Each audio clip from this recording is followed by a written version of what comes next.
Right, we've got the endothermic reaction. We've got hydrogen sulfide, so it's endothermic. So I would write heat. H2S is a gas, reacts with sulfur dioxide, which is also a gas. And that yields solid sulfur and water. And we've got this system at equilibrium, right? Match each change with the corresponding effect. So the first one is adding sulfur, right? If we add solid sulfur,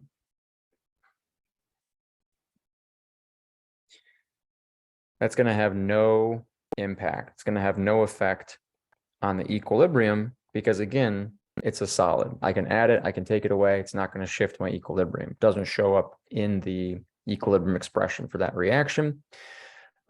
Question 2, decrease the volume of the container.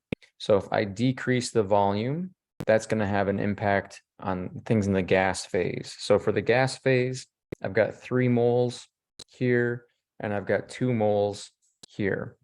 So if I decrease the volume, right, that's like increasing the pressure.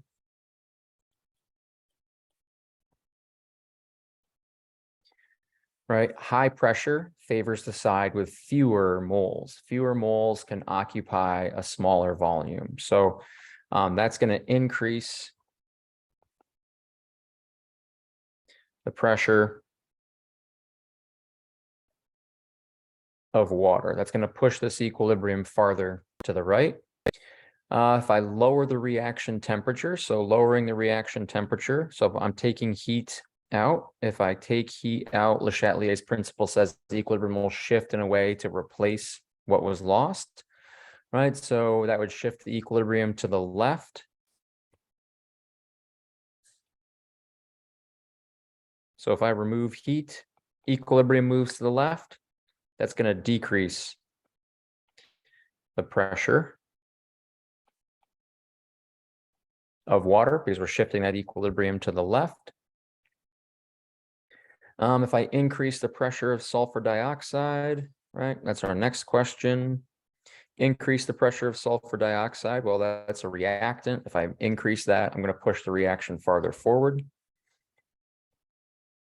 So if I add sulfur dioxide, that's going to increase the pressure of water. The next one is decreasing the hydrogen sulfide. So that's going to have the opposite effect, right? If I decrease the hydrogen sulfide, remove hydrogen sulfide, the equilibrium is going to shift in a way to replace what was lost. So that would also shift the equilibrium to the left. Remove H2S. So moving the equilibrium to the left will decrease the pressure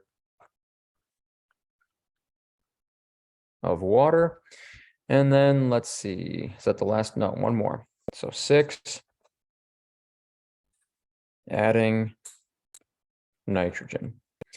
Nitrogen does not show up in the reaction. Nitrogen does not show up in our equilibrium because of that.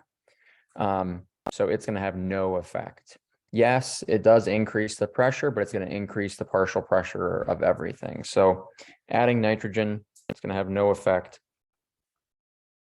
on that equilibrium for question 34.